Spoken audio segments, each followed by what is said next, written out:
ọmọlógun kútere kábíyèsí Rilwan Aremu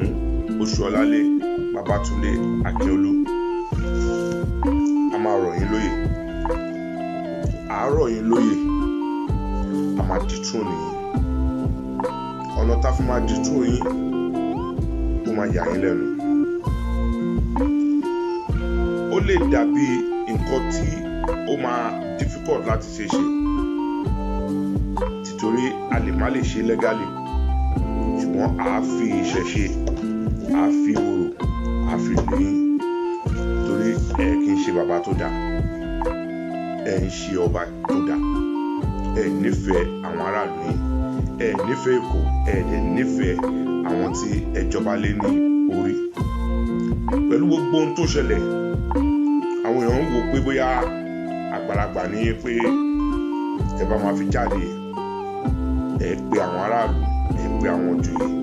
ẹ bá wọn sọ̀rọ̀ ṣùgbọ́n ìwà búburú yín tẹ́ ti burú láti kékeré yẹn ó yìí wà lára yín ìdí tó fi jẹ́ pé tẹ́ bá lọ mọ́ṣáláṣí ẹ kì í rẹ́rìn tẹ́ bá lọ sí ibi tó ti ń ṣèyàwó ẹ kì í rẹ́rìn bẹ́ẹ̀ lọ sí ibi tó ti ń ṣayẹyẹ ẹ kì í rẹ́rìn ẹ máa ń lejú ni títorí pé ìwà búburú yín ó wà nínú yín láti kékeré ibi tẹ́ lọ tẹ́ ti lọ ń ṣe sẹ̀lọ́ ànánàbírí karim bisimilahi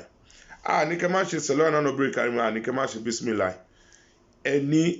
àǹfààní láti ṣe ẹ̀sìn tó bá wù yín ṣùgbọ́n tẹ́ bá fẹ́ ṣe ẹ̀sìn tó bá wù yín gbogbo ẹ̀yin ọba tẹ́ máa ní muslim ní christian ní tẹ́ máa bá wọn du ipò ọba tẹ́ máa du ipò ìjòyè kò ń ṣe ìdí ìṣẹ̀ṣe ló yẹ kẹ́ ti máa bá wọn du ọba tó bá yẹ pé muslim ní tẹ̀lé pera yín christian ẹ lọ sí mọ́ṣáláṣí àti church ẹ lọ máa bá wọn du oyè reverend àbí kẹ́ máa du ladani kẹ́ máa du chief imam kẹ́ máa du seriki àbòsílẹ̀ ṣé ń bi tẹ́ ti lọ ń ṣe sẹ̀lú ànánàbírí karim because ẹ mọ̀ pé nǹkan tẹ́ fẹ́ sọ nǹkan ète ni tó bá jẹ́ pé ẹ ríran láti rí àwọn tẹ́ dúró síwájú wọn bó ṣe ń yín mú lé yín lórí pé kí ni Rilwan ń sọ n tó ń pè yín nìyẹn because tó bá fẹ́ ràn yín iṣẹ́ wọn á ní kọlọ̀bá Rilwan ẹ̀yin ni wọ́n máa ń tì sáwọn ará Èkó ìdí tó ṣe réètì gbogbo àwọn ọba tó wà létí ọ̀sà tí wọ́n regard wọn wọ́n cherish wọn wọ́n respect wọn jù yín lọ nìyẹn nítorí pé wọ́n mọ̀ pé ọba ẹlẹ́gùnjẹ ni yín ìwà ọlọ́pàá yẹn kò kúrò ní inú yín àwọn èèyàn dẹ̀ ń bẹ̀rù yín torí pé ẹ ti kó wọn láyà jẹ ṣùgbọ́n ṣe láwa á sọ fún yín torí a mọ̀ pé ní plan against 2023 tọ́lọ́run bá jẹ́ kẹ́ dìgbà náà àwa náà ní plan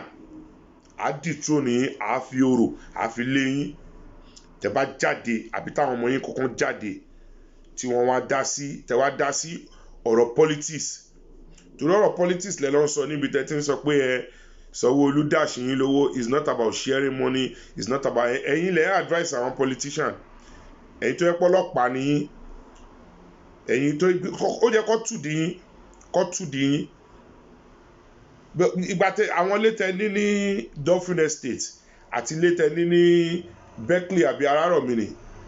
ilé tí ẹ gbé fún First Bank tí raw materials and research development kìíní tó wà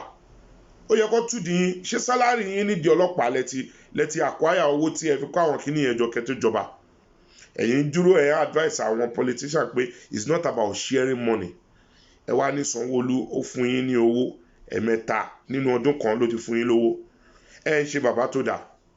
ẹ jẹ́ calculate fún yín tí Sanwó-Olú bá rí yín lẹ́ẹ̀mẹ́ta lọ́dún tó dẹ̀ máa ṣọdún mẹ́rin that means pé tó bá fojú rí yín ní inú ọdún mẹ́rin yẹn 12 times lórí yín tó máa fún yín ní owó tó dẹ̀ máa fún yín ò kì í ṣòwò kékeré tẹ ló dàṣì yín lówó ni ó dàṣì yín lówó ẹgbà tẹ́yìn bá jẹ́ bàbá tó dáa ó yẹ kẹ́yìn sọ pé Jídé fowó lẹ̀ o má fún mi lówó ìyà ń jẹ àwọn èèyàn lẹ́kọ̀ọ́ àwọn boys in riot wọ́n ń para wọn àwọn ará àdúgbò wọn ò rí omi àwọn ará àdúgbò wọn ò rí iná àwọn tí ilé jákujàku tí wọ́n kọ́ sẹ́kọ̀ọ́ tí gọ́tà gba àárín ẹ̀ kọjá tí drainage ń yọ gbogbo wọn lẹ́nu láwọn ilé tó ti bí yín ibẹ̀ náà lẹ́tún jọba sí ojú òde tì yín ilé gbogbo ilé ń wó àwọn developer náà wọ́n wá ń kọ́ ilé jákujàku kò sí appropriate kí lórúkọ ẹ̀ physical and town planning kò sí in place wọ́n kàn kọ́lé lọ jákujàku ìdí tó dẹ̀ ṣe ń kọ́lé yẹn lọ bèrè àwọn èèyàn ń bẹ̀rù yín pé tó bá tètè kọ ẹ lè gbà lọ́wọ́ wọn gbogbo ohun tó ń sọ ni mò ń sọ fún yín yẹn ìdí tẹ́ ẹ rí pé àwọn developer ń sáré kọ́lé wọn kọ jákujáku sínú Èkó kò sí development gidi níbi tẹ́yìn ìjọba sí ẹ wá ló dà sí yín lówó owó tó dà sí yín yẹn tẹ́ bá sọ pé Jídé Musapo Sanwó-Olú máa bọ̀ ìyà ń jẹ àwọn ará Èkó owó yẹn kẹ́yìn wá kó kẹ́ fi wá àwọn èèyàn tó máa gbá ilẹ̀ kẹ́ máa fi san sálárì fún wọn but ẹ̀yin gbà ẹ kó sápò ni wọ́n ń sọ̀rọ̀ pa àṣẹ wọ́n sọ̀rọ̀ ń pa owó tó bá nínú pósí gbogbo owó tẹ́ tọ́jú owó tẹ́ ti ń gba bribe tẹ́ ti ń gbà láti gbà tẹ́ wà ń Kogi ẹ wá kó gbogbo yẹn kó sílé àwọn ọmọ tẹ́bi ń pa wọn wá gbé pósí ẹ rí pé wọ́n sọ̀rọ̀ lórí ẹ̀ ẹ̀yin wá ń sọ̀rọ̀ ẹ̀ ń bá wọn politicians sọ̀rọ̀ pé it's not about sharing money pé wọ́n fún yín lówó ìwà ọlọ́pàá yẹn ò tí kúrò lára yín ìwà ọlọ́pàá yẹn kò tí kúrò lára yín ìdí tí ń ṣe lá máa dethrone yín torí tó bá di 2023 ṣe rírò ètò ṣe fún wọn lẹ́kọ̀ọ́ yẹn tí gbogbo àwọn tó ti náwó fẹ́lẹ́kṣọ̀n tí wọ́n náwó tó ṣe wàhálà tẹ́yìn wá mọ́mọ́ títí yín dé tẹ́ní káwọn yẹn lọ step down tọmọ títí yín Káyọ̀dé àbíkí lórúkọ ẹ̀ tẹ́ fi síbẹ̀ ṣe rí yẹn ò ní ṣẹlẹ̀ 2023 àmọ̀pẹ́ ní plan àwa náà dẹ̀ ní plan fún yín Ọlọ́run ṣe ọmọ Kútèrè ní tí a bá lè dethrone yín legally a bẹ Kútèrè a dẹ̀ bẹ àwọn alálẹ̀ ìlú a bẹ àwọn òṣàlú kí wọ́n bá wa lé yín lóòótọ́ tọ́ba kan ò bá kú ìmí ò lè jẹ ṣùgbọ́n tẹ bá mú jẹ ohun Ọlọ́run ọba ni tẹ bá mú jẹ ohun Ọlọ́run àwa yìí a dethrone ní nítorí pé a mọ̀ pé ní plan come 2023 àwa aráàlú la máa yan chairman ibi tí Tóyè ọmọ Olùsì tó wà àwa la máa yàn síbẹ̀ ibi tí Kamal Bashua tó wà àwa aráàlú ọmọ ìlú la máa yan èèyàn síbẹ̀ reps àwa la máa yan èèyàn síbẹ̀ senate àwa la máa yan èèyàn síbẹ̀ ìyẹn àwọn senators àwa la máa yan wọ́n tẹ bá dá sí tí kọ̀ọ̀kan nu yín bá jáde táwọn ọmọ yín kọ̀ọ̀kan tá bá rí orúkọ wọn á pa wàhálà so tẹ bá ní army kẹ́ lọ máa prepare tẹ bá ní ọlọ́pàá kẹ́ lọ máa prepare bó ṣe civil defence ni ẹ lọ máa prepare gbogbo wọn torí à ń dúró de gbogbo yín by 2023 ẹ wojú èmi o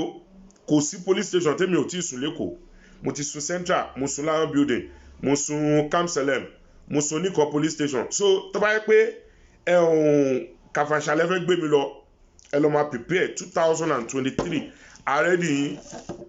torí amọ̀pẹ́ ní plan tó yẹ kẹ́ lọ dúró kẹ́ lọ bá wọn tẹ́ ń bá sọ̀rọ̀ tẹ́ kójọ kẹ́ bá wọn sọ̀rọ̀ bí ìlú ò ṣe dá bí ilé ṣe rí jákujàku tí ilé ń wó tí gbogbo ọ̀nà ò dá tí gọ́tà gba àárín ilé